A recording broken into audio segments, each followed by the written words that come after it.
Several years after the Rapture, demonic, cannibalistic entities known as the Burned Ones infest the forest. In the meantime, survivors have formed a cult that regards speech as sin, literally removing their own vocal cords to enforce eternal silence. Azrael and Kenan manage to escape this sect and now eke out a precarious existence deep in the woods. One evening, Azrael detects movement among the trees and hastily extinguishes the fire Kenan had kindled. Overcome with fear, she finds solace in Kenan's calm embrace and presents him with a handmade bracelet of twigs and vines as a token of gratitude. Soon, a distinct whistle echoes through the underbrush, the cult's signature call, prompting the pair to flee. Kenan suggests they split up, each taking a different path to confuse their pursuers. Azrael's flight is cut short when a cultist spots her and gives chase. As she circles back, another fanatic seizes her and delivers a disabling blow to her abdomen. Bound and dragged through the forest, she catches sight of Kenan in the same plight. Both are thrown into separate car trunks and driven away. When the road forks, Azrael realizes they're being taken in opposite directions. Her car stops at a remote clearing, where cultists drag Azrael to a makeshift altar. Josephine, one of their leaders, ties her to a chair and cuts her leg to induce bleeding, preparing her for sacrifice. As the silent congregation begins its ritual chant, a burned one emerges, drawn by the scent of blood. In the ensuing chaos, Azrael shatters the chair's armrest, accidentally impales a captor, and flees while the creature devours his body. Having escaped, Azrael reaches a riverbank to clean and dress her wound with foraged herbs. When she senses another burned one approaching, she darts into an abandoned cave and conceals herself in its darkest recess. The creature, unable to locate her, eventually retreats, allowing Azrael to continue her quest. Following fresh tire tracks, she discovers the cult's central camp and slips through a breached section of fence. Behind a parked vehicle, she finds Kenan's abandoned bracelet and fears the worst. Remaining hidden, she observes Josephine tending to an ailing elder before proceeding to the chapel, where Miriam, the heavily pregnant cult leader, absorbs the wind as divine guidance and conducts the ritual's final stages. After Miriam extinguishes the altar candles and dismisses the cultists, Josephine remains to receive the leader's rebuke for her failure. A sudden noise outside draws their attention, but Azrael stays concealed beneath the building. When Josephine ventures out to investigate, Azrael slips away, only to be momentarily apprehended before breaking free and sprinting through the camp.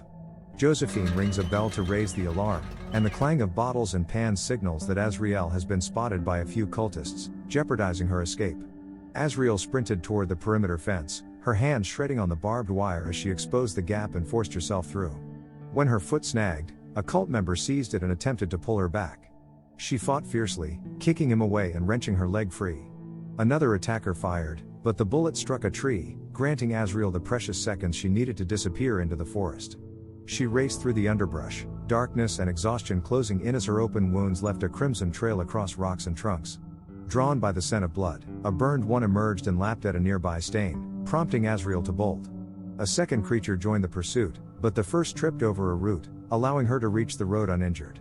Ahead, a truck's headlights cut through the gloom. Azrael collapsed in front of it, narrowly avoiding impact as the driver leapt out to help. Unable to speak, she climbed aboard and pounded on the dashboard until he set off, offering a cloth for her wounds and pointing toward his home, where food was plentiful. Their respite was brief.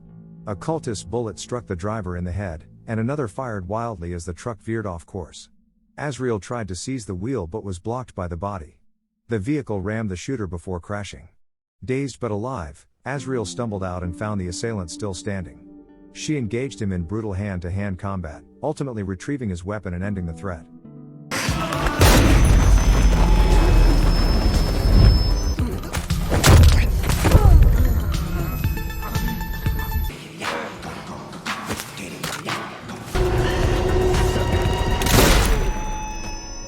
Clutching the gun, Azrael wandered deeper into the forest.